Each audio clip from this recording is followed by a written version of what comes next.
یہ عقیدہ اگر رکھیں رب نے بتایا تو پتہ چل یہی رکھتے ہیں. نہیں وہ کہتے ہیں ان کا عقیدہ ہے کہ نبی کے پاس ایک کمپیٹنسی ہے, ایک مہارت آ گئی ہے, وہ جب چاہیں جو غیب چاہیں معلوم کر لیتے ہیں خود بخود.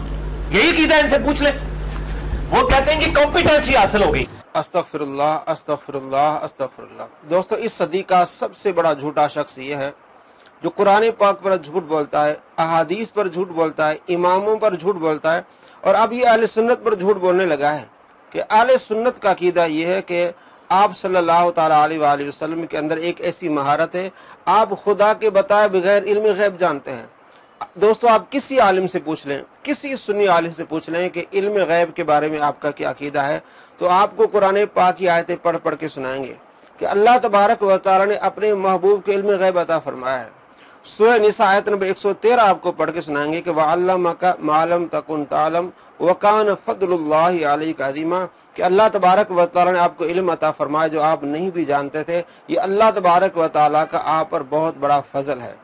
اسی طرح سورہ جن کی آیت نمبر 27 آپ کو پڑھ کے بتائیں گے کہ عالم الغیب فلا یظہر علی غیب احد الا من ارتضی من رسول, کہ اللہ تبارک و تعالیٰ فرماتا ہے کہ یہ غیب کا جاننے والا کسی پر غیب کو مطلع نہیں فرماتا, ظاہر نہیں فرماتا, لیکن رسولوں میں سے جس سے چاہے. یہ آپ کو پڑھ کے سنائیں گے قرآن پاک سے. اور سورہ تکویر آیت نمبر 24 آپ کو پڑھ کے سنائیں گے اہل سنت کے علماء, وما هو علی الغیب بدنین, یہ نبی غیب کی باتیں بتانے میں بخیل نہیں ہے. تو یہ قرآن پاک پڑھ کے سنائیں گے کہ اللہ تبارک و تعالیٰ نے اپنے محبوب صلی اللہ تعالیٰ علیہ وآلہ وسلم کو علم غیب عطا فرمایا ہے. جہاں تک کہ آپ صلی اللہ تعالیٰ علیہ وآلہ وسلم کے اندر مہارت کی بات ہے کہ ہمارا عقیدہ یہ کہ آپ صلی اللہ تعالیٰ علیہ وآلہ وسلم کو اللہ نے علم غیب عطا فرمایا ہے, اور یہ لازمی نہیں کہ جب بھی آپ بات بتائیں تو وہی نازل ہو, کیونکہ ایسے کئی احادیث ہیں کہ آپ صلی اللہ تعالیٰ علیہ وآلہ وسلم نے غیب کی باتیں بتائی ہیں اور درمیان میں وحی کا نزول نہیں ہوا, وہی نہیں آئی. بخاری شریف حدیث نمبر 92, یعنی آپ صلی اللہ تعالیٰ علیہ وآلہ وسلم کے علم غیب کے اللہ نے آپ کو عطا فرمایا ہے, آپ صلی اللہ تعالیٰ علیہ وآلہ وسلم وحی کے آنے کے محتاج نہیں ہیں.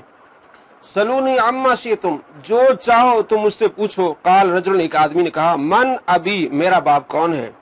قال, آپ صلی اللہ تعالیٰ علیہ وآلہ وسلم, ابو کا حذیفہ, تیرا باپ حذیفہ ہے. فقام آخر, ایک اور شخص کھڑا ہو گیا. فقال من ابی, اس نے کہا میرا کون ہے باپ یا رسول اللہ صلی اللہ علیہ وسلم. فقال, آپ صلی اللہ تعالیٰ علیہ وآلہ فرمائے, ابو کا سالم مولا شیبہ, تیرے باپ کا نام سالم ہے اور جو شیبہ کا غلام ہے. آپ صلی اللہ تعالیٰ علیہ وآلہ وسلم نے ایک صحابی کو غیب کی بات بتائی اللہ کی عطا سے, اور فوراً دوسرا صحابی کھڑا ہو گیا, اس کو آپ نے بتائی, بیچ میں کسی وحی کا نزول نہیں ہوا, وحی نہیں آئی. تو ہمارا عقیدہ یہ کہ اللہ نے آپ صلی اللہ تعالیٰ علیہ وآلہ وسلم کو علم غیب عطا فرمایا, جب چاہیں آپ بتا سکتے ہیں, لیکن اللہ کی عطا سے. جس طرح ایک اور حدیث میں آپ کو بتاتا ہوں, بخاری شریف حدیث نمبر 4262, حضرت انس بن مالک رضی اللہ تعالیٰ کہتے ہیں کہ آپ صلی اللہ تعالیٰ علیہ وآلہ وسلم نے حضرت زید کی شہادت کی خبر دی, حضرت جعفر کی شہادت کی خبر دی, ابن رواحہ کی شہادت کی خبر دی, اس وقت کہ جب آپ صلی اللہ تعالیٰ علیہ وآلہ وسلم کے پاس کوئی خبر دینے والا نہیں آیا. یہ واقعہ ہے غزوہ مؤتہ کا کہ آپ صلی اللہ تعالیٰ علیہ وآلہ وسلم ان صحابہ کو بھیجا, اور حضرت انس کہتے ہیں کہ آپ صلی اللہ تعالیٰ علیہ وآلہ فرمائے, اب جو ہے جھنڈا پکڑا ہے زید نے, اور زید شہید ہو گئے. اس کے بعد جھنڈا پکڑا جعفر نے, وہ بھی شہید ہو گئے. اس کے بعد جھنڈا پکڑا ہے ابن رواحہ نے, وہ بھی شہید ہو گئے. آپ صلی اللہ تعالیٰ علیہ وآلہ وسلم یہ بتاتے ہوئے آپ کی آنکھوں سے آنسو گر رہے ہیں, فرمایا اب جھنڈا پکڑا ہے اللہ کی تلواروں میں سے ایک تلوار خالد بن ولید نے, اور اللہ تبارک و تعالیٰ نے ان کو فتح عطا فرمائی ہے. تو آپ صلی اللہ تعالیٰ علیہ وآلہ وسلم زید کی شہادت کی خبر دے رہے ہیں, جعفر کی شہادت کی خبر دے رہے ہیں, اور ابن رواحہ رضی اللہ تعالیٰ عنہم کی شہادت کی خبر دے رہے ہیں, بیچ میں کسی وحی کا نزول نہیں ہوا. تو ہمارا عقیدہ یہ کہ اللہ کے نبی صلی اللہ تعالیٰ علیہ وآلہ وسلم جب چاہیں غیب کی بات بتا سکتے اللہ کی عطا سے.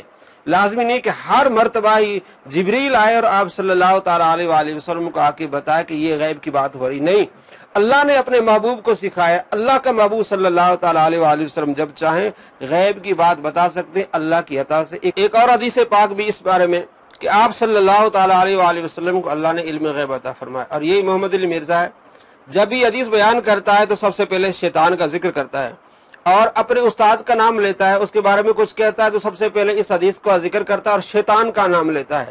میں اور آپ جب کسی بڑے کا نام لیتے ہیں, بڑے استاد کا نام لیتے ہیں تو اچھے انداز سے بات کرتے ہیں.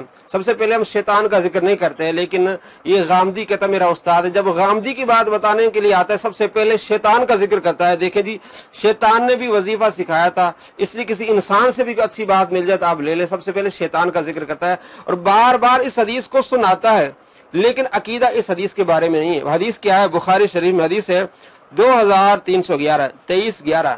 حضرت ابو ہریرہ رضی اللہ تعالیٰ عنہ کہتے ہیں کہ آپ صلی اللہ تعالیٰ علیہ وآلہ وسلم نے مجھے صدقہ فطر کی حفاظت کرنے پر مامور کیا. بس ایک شخص میرے پاس آیا اور غلے سے لپیں بھرنے لگا, میں نے اسے پکڑ لیا اور میں نے کہا کہ میں تجھے نبی پاک صلی اللہ تعالیٰ علیہ وآلہ وسلم کی بارگاہ میں لے جاؤں گا. اس نے منت سماعت کی, میرے بچے چھوٹے ہیں, میں محتاج ہوں, تو میں نے چھوڑ دیا. صبح آپ صلی اللہ تعالیٰ علیہ وآلہ وسلم سے ملاقات ہوتی ہے. آپ صلی اللہ تعالیٰ علیہ وآلہ وسلم ارشاد فرماتے ہیں, ابو ہریرہ گزشتہ رات تیرے قیدی نے کیا کیا؟ آپ صلی اللہ تعالیٰ علیہ وآلہ وسلم گزشتہ رات تیرے قیدی نے کیا کیا؟ تو میں نے عرض کی اللہ کے رسول اس نے سخت ضرورت اور بچوں کی شکایت کی تو مجھے اس پر رحم آ گیا, میں نے اسے چھوڑ دیا. تو آپ صلی اللہ تعالیٰ علیہ وآلہ وسلم نے فوراً فرمایا اس نے تمہارے ساتھ غلط بیان کی ہے اور وہ پھر آئے گا. اس نے تمہارے ساتھ غلط بیان کی, وہ پھر آئے گا.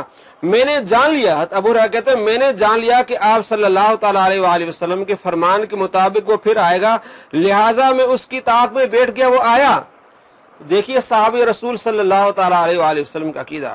حضرت ابو ہریرہ رضی اللہ تعالیٰ عنہ کہتے ہیں کہ میں نے جان لیا کہ آپ صلی اللہ تعالیٰ علیہ وآلہ وسلم کے فرمان کے مطابق وہ پھر آئے گا, لہٰذا میں اس کی طاق میں بیٹھ گیا. اور وہ آیا اور لپیں بھرنے لگا تو میں نے اسے پکڑ لیا. پھر اس نے منت سماعت کی, میرے بچے چھوٹے, میں محتاج ہوں, میں نے اسے چھوڑ دیا. جب صبح ہی آپ صلی اللہ تعالیٰ علیہ وآلہ وسلم سے ملاقات ہوئی تو آپ صلی اللہ تعالیٰ علیہ وآلہ وسلم فرمایا, ابو ہریرہ تمہارے قیدی کا کیا ہوا؟ میں نے عرض کی یا رسول اللہ اس نے منت سماعت کی, اس نے کہا میرے بچے چھوٹے, مجھے رحم آ گیا, میں نے اسے چھوڑ دیا. تو آپ صلی اللہ تعالیٰ علیہ وآلہ وسلم فرمایا اس نے تم سے غلط بیان کی ہے, وہ پھر آئے گا. کہتے ہیں میں نے جان لیا کہ آپ صلی اللہ تعالیٰ علیہ وآلہ وسلم فرماتے وہ پھر آئے گا. پھر میں طاق میں بیٹھ گیا. تیسری رات آیا تو میں نے اسے پکڑ لیا کہ تو جھوٹ بولتا ہے. کہتے میں نہیں آؤں گا. پھر تو آ جاتا ہے, اب میں تمہیں نہیں چھوڑوں گا. اس نے کہا مجھے چھوڑ دو, میں تمہیں چند کلمات سکھاتا ہوں جن کے ذریعے اللہ تمہیں فائدہ پہنچائے گا. جب تم سونے کے لیے اپنے بستر پر آؤ تو مکمل آیت الکرسی پڑھو, اس طرح اللہ کی طرف سے تم پر ایک محافظ مقرر ہو جائے گا اور شیطان تمہارے قریب نہیں آئے گا حتیٰ کہ صبح ہو جائے گی. میں نے اسے چھوڑ دیا. صبح ہوئی تو آپ صلی اللہ تعالیٰ علیہ وآلہ وسلم نے فرمایا تمہارے قیدی نے کیا کیا؟ میں نے عرض کیا. اس نے کہا وہ مجھے چند کلمات سکھائے گا جن کے ذریعے اللہ مجھے فائدہ پہنچائے گا. آپ صلی اللہ تعالیٰ علیہ وآلہ وسلم فرمایا اس نے تم سے سچ کہا حالانکہ وہ جھوٹا ہے. کیا تم جانتے ہو کہ تم 3 روز کس کے ساتھ باتیں کرتے رہے ہو؟ آپ صلی اللہ تعالیٰ علیہ وآلہ وسلم فرماتے ہیں اے ابو ہریرہ کیا تم جانتے ہو کہ تم 3 روز سے کس کے ساتھ باتیں کر رہے ہو؟ میں نے عرض کیا نہیں. آپ صلی اللہ تعالیٰ علیہ وآلہ وسلم ارشاد فرمایا وہ شیطان تھا. یعنی نبی پاک صلی اللہ تعالیٰ علیہ وآلہ وسلم گھر میں موجود ہیں اور حضرت ابو ہریرہ رضی اللہ تعالیٰ عنہ کے ساتھ ایک واقعہ ہو رہا ہے. ایک رات, دوسری, تیسری, 3 راتوں واقعہ ہو رہا ہے. آپ انہیں پکڑ رہے ہیں, حضرت ابو ہریرہ میں پکڑ رہے ہیں. آپ صلی اللہ تعالیٰ علیہ وآلہ وسلم فرماتے پتہ تمہیں وہ کون تھا؟ فرمایا نہیں. عرض کی نہیں. تو آپ صلی اللہ تعالیٰ علیہ وآلہ وسلم ارشاد فرمایا وہ شیطان تھا. اور آپ ہر باری کہہ رہے ہیں کہ وہ پھر آئے گا. تو یہ اللہ نے آپ صلی اللہ تعالیٰ علیہ وآلہ وسلم کو علم غیب عطا فرمایا ہے. یہ شخص جھوٹ بول رہا ہے. اہل سنت کا عقیدہ یہ ہے کہ اللہ نے اپنے محبوب صلی اللہ تعالیٰ علیہ وآلہ وسلم کو علم غیب عطا فرمایا ہے.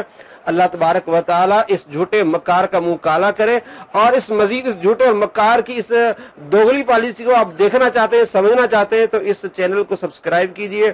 السلام علیکم ورحمۃ اللہ وبرکاتہ.